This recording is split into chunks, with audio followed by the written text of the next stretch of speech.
going on, everybody, and welcome back to the channel. Now today, we are back with some more test match daily reviews here. Of course, we've got India versus Bangladesh here, the end of day 3.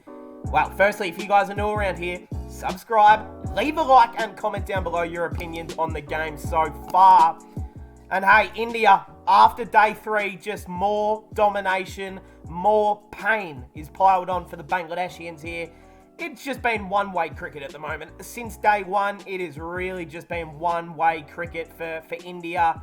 Not enforcing the follow-on when we all thought they were going to. They just piled on a hell of a lot more runs to end day 3 and a few centuries in there as well. It's been just incredible batting, really, from India. And they have completely outplayed the Bangladeshi bowlers. So, hey, we're going to jump straight into it, guys. Day 3 review. And this is where we leave off. So, India were, of course, into bat. Wait, no, they weren't. Bangladesh were still out there. They had to take 2 more wickets to get it done. So, they got the wickets of...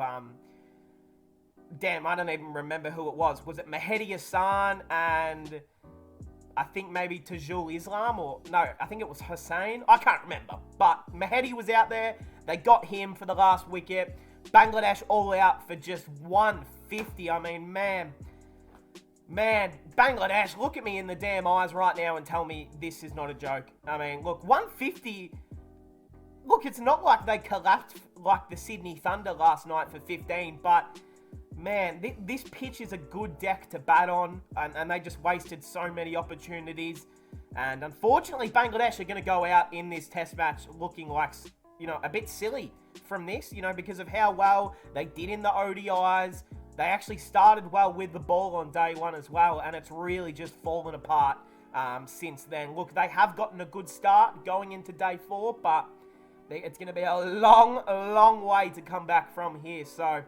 Hey, let's jump into what the day's play occurred with. So, Bangladesh out for 150. Yeah, you're in a bit of fucking danger after that, especially when the opposition have scored 400. All right, the Indian bowlers, Suraj. He's having an incredible 2022. Has been underrated to an absolute heck right now.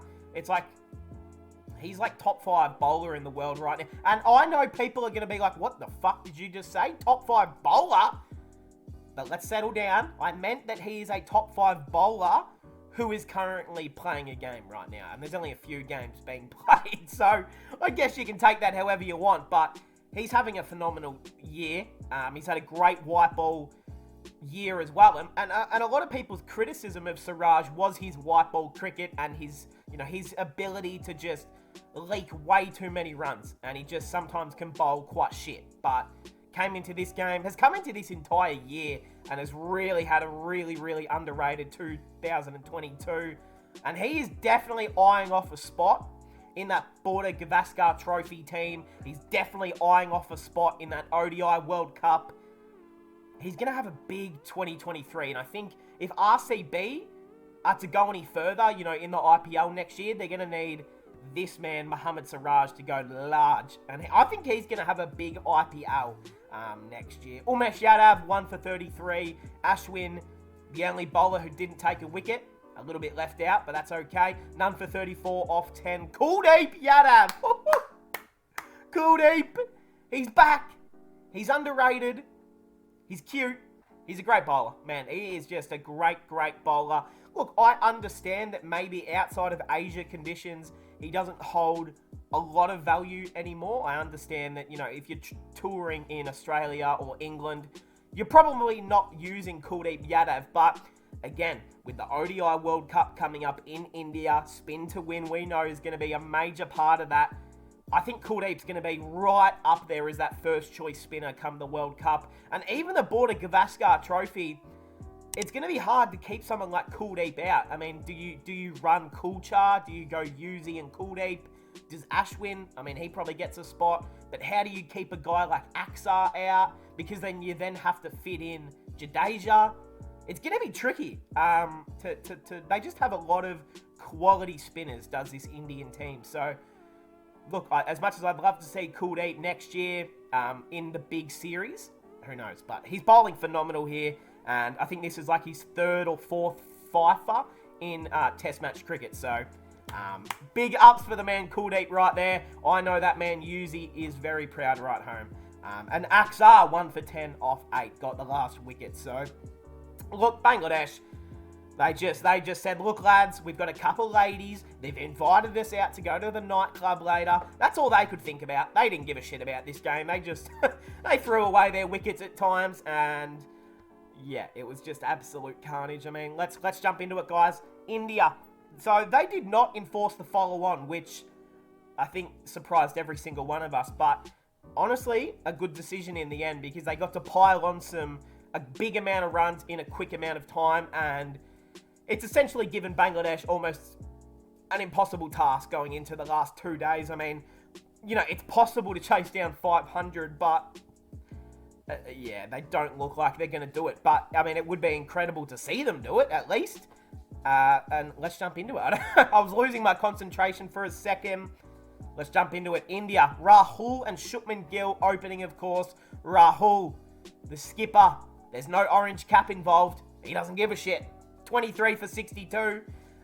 Look, he actually started pretty well, but yeah, just hit one straight out into the deep. He goes out. It was a good catch by Tajul Islam as well. He goes for 23. He looked pretty disappointed in himself as well. So yeah, you feel a little bit for him there. And now let's jump into the big stories of the day. Shubman Gill.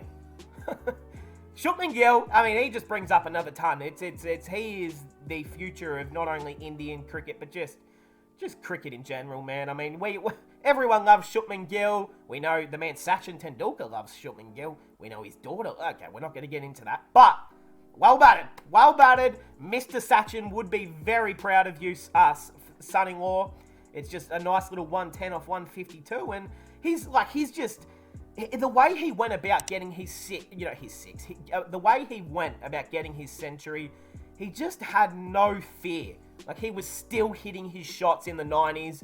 He was on 94, and then he pulled out a reverse sweep for 4 to get to 99, and then the next ball, he punished it for 6 down the ground to get his 100. So... just a big clap. Just a big motherfucking clap for the man Shubby Gill. He was awesome. Used the feet beautifully. And yeah, he just says to the selectors, hey, I understand that Rohit and KL are probably the main 2 guys to open for the next test series or so. But he's just saying this to the selectors.